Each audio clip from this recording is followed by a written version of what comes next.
रूस जब यूक्रेन में कमजोर पड़ रहा था तो उस वक्त ईरान मिडिल ईस्ट में इकलौता ऐसा देश था जिसने पर्दे के पीछे से अपने हथियारों का जखीरा पुतिन के लिए खोल दिया था। इस दौरान ईरान ने हजारों घातक कामिकेज ड्रोन्स रूस को सप्लाई किए थे, जिनके दम पर रूसी सेना ने यूक्रेन में वापसी की थी। और वो ईरान के ड्रोन ही थे जिनके हमलों में यूक्रेन के तमाम बिजली घर और जरूरी इंफ्रास्ट्रक्चर तबाह हो गए थे और भरी ठंड में यूक्रेनी सड़कों पर ठिठुरने के लिए मजबूर हुए थे। हालांकि इसके बाद ईरान ने खुले तौर पर ऐलान कर दिया था कि वो रूस के भीतर अपनी एक ड्रोन फैक्ट्री लगाएगा जिसमें हजारों ड्रोन्स की मैन्युफैक्चरिंग होगी और ये ड्रोन रूसी सेना इस्तेमाल करेगी। लेकिन अब मिडिल ईस्ट में मौजूदा संकट को देखते हुए ईरान ड्रोन्स के मामले में एक कदम आगे निकल चुका है।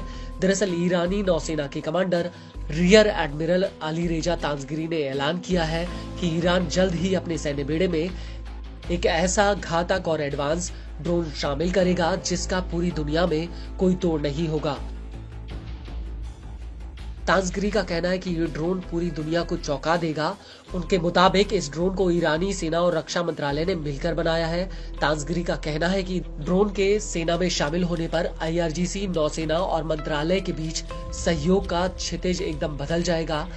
ये ड्रोन दोनों पक्षों के सहयोग का आखिरी उदाहरण नहीं होगा, बल्कि इस ड्रोन की लॉन्चिंग से हम सेना और रक्षा मंत्रालय के बीच सहयोग को बदल देंगे।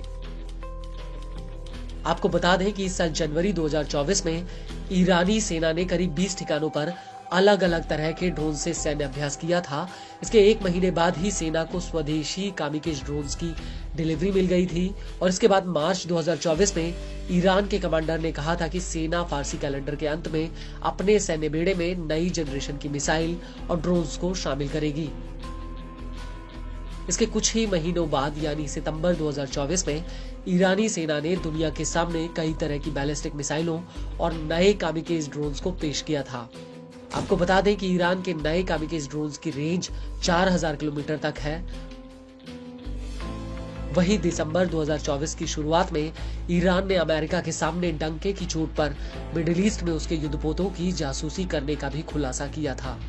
उस वक्त ईरानी नौसेना के रियर एडमिरल सहरम ईरानी ने कहा था कि अमेरिकी एयरक्राफ्ट कैरियर के साथ साथ 16 मजबूत विध्वंसक और फ्रिगेट इलाके में मौजूद हैं, जिनकी निगरानी लगातार हमारे ड्रोन कर रहे हैं। हम उनके सिरों के ऊपर हैं। आपको बता दें कि इससे पहले भी पिछले कई सालों में ईरानी ड्रोन्स ने अमेरिकी सेना के एयरक्राफ्ट कैरियर की फारस की खाड़ी में न सिर्फ जासूसी की है, बल्कि उनका बाकायदा वीडियो तक रिकॉर्ड किया है। इस सब के बीच आपको ये भी बता दें कि ईरान दुनिया के सबसे ताकतवर 5 ड्रोन सुपर पावर में आता है। ईरान की ड्रोन्स की ताकत का अंदाजा इसी बात से लगाया जा सकता है कि इस साल की शुरुआत में जॉर्डन में इराक के प्रतिरोधी समूह ने ईरान में बने कामिकेज ड्रोन से हमला किया था।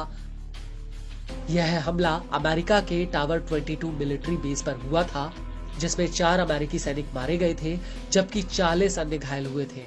और पिछले 2 सालों में ईरान ने अपनी ड्रोन पावर को तेजी से आगे बढ़ाया है। ईरान के पास शहीद 101 जैसे छोटे ड्रोन भी हैं, जिन्हें लॉन्च करने के लिए किसी विशेष उपकरण की जरूरत तक नहीं होती है।